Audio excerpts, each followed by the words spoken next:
Alright, welcome again to my YouTube channel, BGTV. It's all about business. Panibago naman itong video na maaring makatulong na maging kumikita tayo dito kapag mahilig tayo sa isang negosyo. Pang occasional preparation lamang ito, maaari na itong gawin. Such as birthday occasion, wedding anniversary, o kaya'y family bonding. Pwede ito i-apply itong klaseng pagkain na to.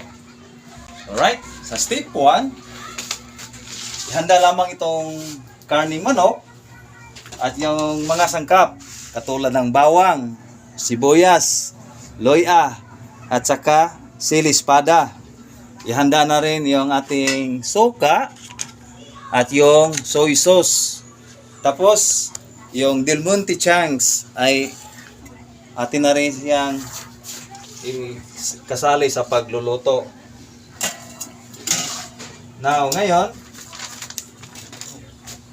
atin nang simulan yung paggisa sa karning manok. Sa first step, yung ating mantika.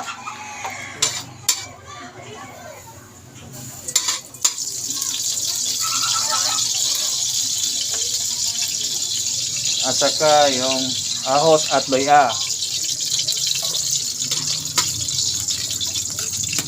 Yung ahos natin ay sa Tagalog ay bawang. Bawang at loya. Sa susunod, yung sibuyas.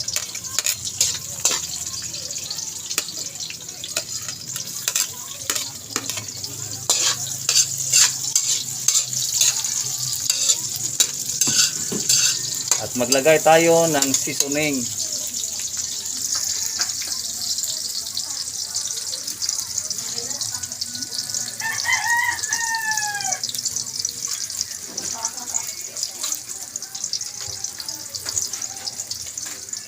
Ito, lagyan natin ng seasoning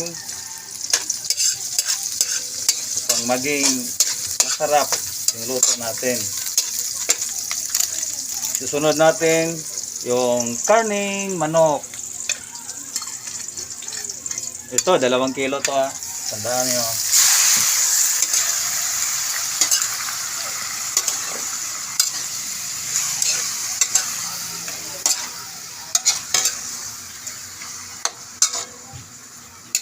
Saka isunod natin yung suka.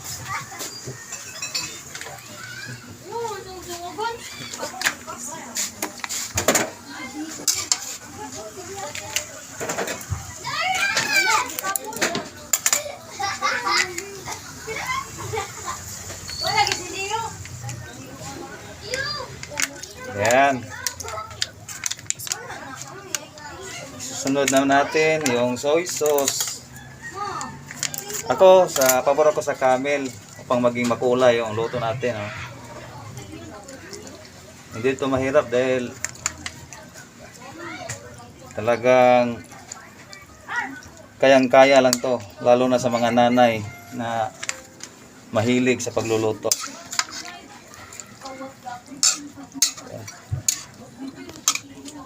Saka natin pakuluin ng pakuluin.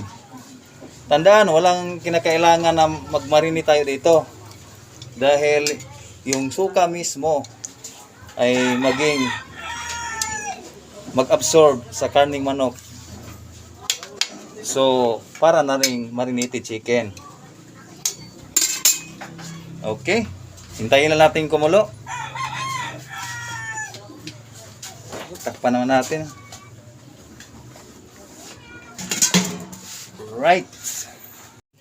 Alright, habang kumukulo yung karne natin, ay ihalo na rin natin yung lahat ng mga sangkap. Katulad ng sili. Ito, diskarte ko to kung paano to maging preservable yung sili natin. Kaya nga, sa huli natin ihalo. Lalo na kung ang ulam na ating linuluto ay paninda, siyempre kailangan makita to sa mga bumibili na mayroon tayong mga sangkap na inahalo sa linuluto natin.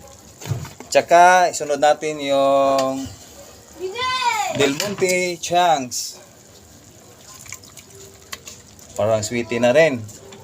At saka na, halo-halo naman. Haluin naman natin. Yan. Ang sarap. Next, ay yung Aji Sarsaya. Yung medyo may dating naman yung luto natin. Yan. Para na rin maging spicy to. Kailangan ng Sarsaya oyster sauce. Iyan. Saka haluin naman natin. Then tapos sa paghalo nito, antayin na lang natin yung mga lahat na sabaw ay mag-absorb sa karning manok na linuluto natin upang maging ready to serve na siya. Alright. Tingnan natin ang ating lutong manok. Ayan. Okay na to. Medyo yung mga sabaw niya ay halos nag-absorb na sa karne. So, I think it's too much and it's cooked. Ready na siya. Handa na siya i-serve. Okay. Ready for serving na. So, ato nang transfer sa kanyang sisidlan. Isa't isahin natin pang magandang tingnan ang lutong karning manok natin. Tapos siya ay tinatawag namin na gisadong manok.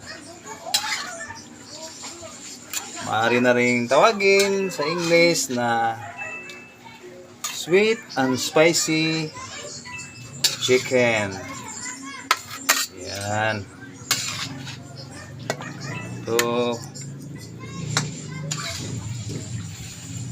yung pineapple chunks natin ay lagay natin, maaaring tap natin sa mga karne, gawing pang topping yung pineapple, yan, saka yung mga sangkap.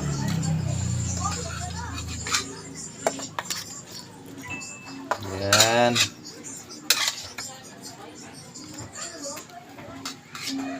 At yung mga sabaw na natira.